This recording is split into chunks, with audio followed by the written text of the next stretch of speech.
hoje a palavra de Deus nos trouxe duas reflexões. A primeira, tirada da carta de São Paulo aos Efésios. Paulo olha para a comunidade grega de Éfeso e diz: irmãos, se ao menos soubesseis da graça que Deus me concedeu para realizar o seu plano a vosso respeito, e como por revelação eu tive o conhecimento do mistério. Que conhecimento é esse?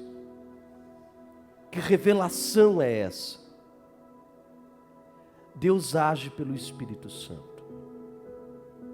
E o Espírito Santo, quando se derrama sobre alguém, o Espírito Santo, quando ele vem sobre a vida de alguém, ele traz os seus dons.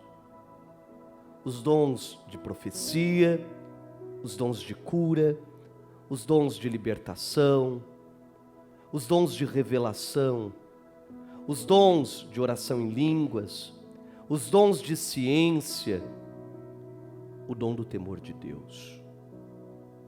Então Paulo diz: eu não era alguém do mistério, mas pela graça de Deus ele me encontrou.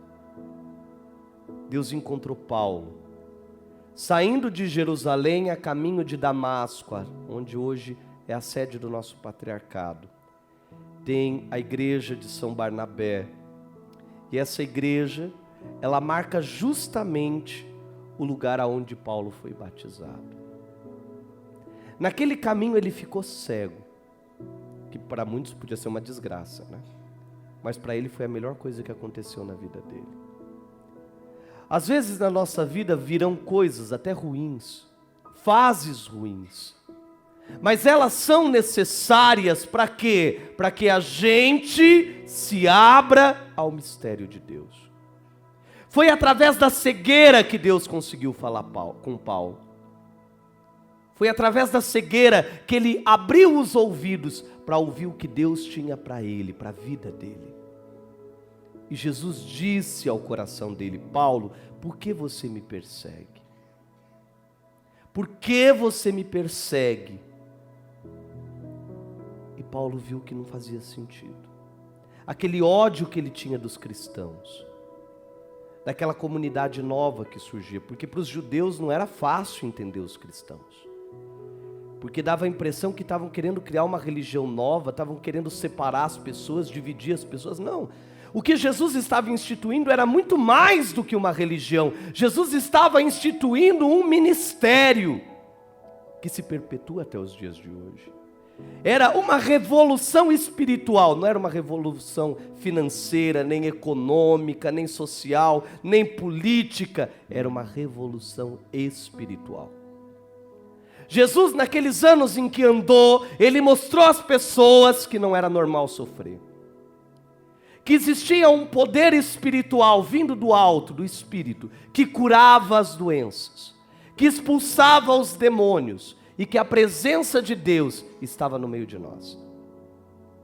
Tanto que quando Jesus envia os discípulos, ele diz: aonde vocês entrar, digam, o reino de Deus está no meio de vós. O reino de Deus chegou. E como que o reino de Deus chegou? Através do Espírito Santo.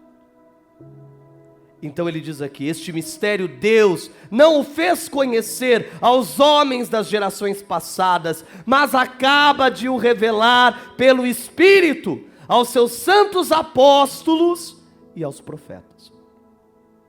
Aqueles que testemunham, aqueles que pregam a vocês, que oram por vocês, que trazem os mistérios do reino de Deus no meio de nós. Aqueles que trazem, através do altar, o sacrifício da Eucaristia, a presença de Deus, que está no meio de nós, mais uma vez. É essa a tradução de Epifania. É a manifestação da glória de Deus. Naquela gruta em Belém, é o próprio Jesus, aquela criança, que os magos do Oriente viram até nas estrelas, quer dizer, até os horóscopos disseram que era Deus quem estava no meio de nós. Tanto que quando eles voltam, o que José diz para os magos? Não volte pelos caminhos das estrelas. Por quê? Se a estrela trouxe até Jesus. É porque agora eles encontraram a plenitude da revelação. E quem conhece Jesus não precisa de mais nada. Não precisa das estrelas, não precisa da sorte, não precisa de qualquer outra coisa, de um amuleto. Quem conhece Jesus já conheceu a plenitude da revelação. Já tem todas as respostas. Já tem a resposta do próprio Deus dentro de si. E aí você vai dizer, mas padre, como que eu encontro? Através da intimidade com Deus. A oração. Essa oração plena que nos conecta com o Senhor e que não precisa de intermediários. Você e Deus é capaz dessa relação plena. Quando você abre o seu coração, quando você se entrega a Deus, você rompe as barreiras e você chega lá no céu e fala com o próprio Deus. E aqui diz, são membros do mesmo corpo, são associados à mesma promessa, pois agora os pagãos também são admitidos à mesma herança. Até aqueles que não foram filhos de Abraão, agora se tornam filhos de Abraão por Jesus Cristo, porque Ele nos fez todos irmãos.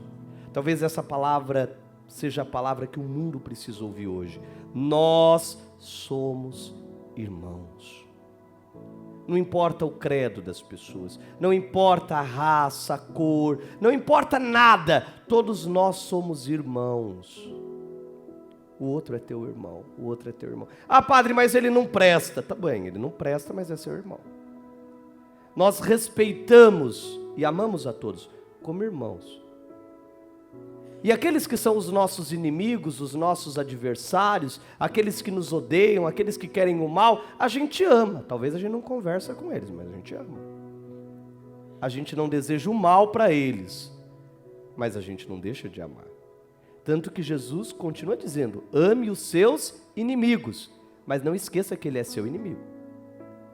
Você ama, não necessariamente você convive.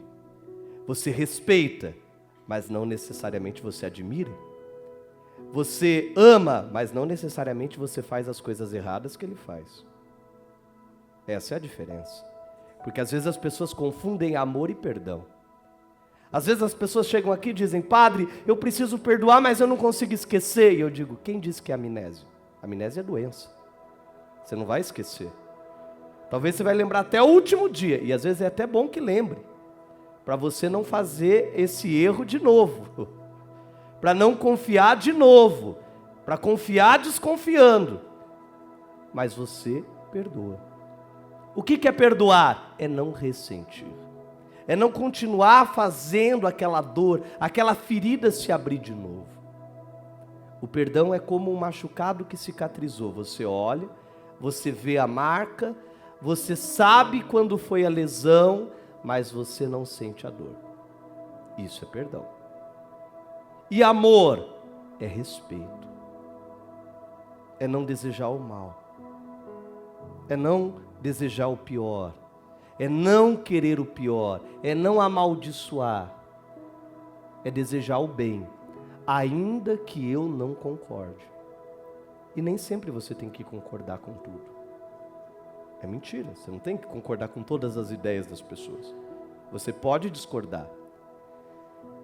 Inclusive isso é um dos princípios da democracia, né? O respeito às opiniões diferentes. Porque hoje às vezes você só pode ter uma opinião, né? Só pode pensar de uma forma. E, na verdade, todo mundo tem o direito de pensar da sua maneira. E aqui nós ouvimos também no Evangelho. Aqueles que vieram para adorar a Cristo e aqueles que fingindo querer adorar a Cristo pediam aos magos, olha, Herodes, vai lá, descobre e me conta, porque eu também quero adorá-lo. A dissimulação, né? E tem muita gente que ainda não quer adorar Jesus, porque acha que é o próprio Deus, né? Quantas vezes a gente já ouviu essa frase? Ah, eu rezo é na minha casa. O meu Deus está lá na minha casa. Às vezes o seu Deus é você. Quantas pessoas é assim? Ela vem à igreja, mas ela só fica se ela ouvir o que ela quer. Se ela for o centro das atenções. Se ela for o centro de todas as coisas. Mas ela não quer adorar a Deus. Ela quer muitas vezes se aparecer. Muitas vezes a gente quer o quê? O olhar das pessoas. A admiração das pessoas.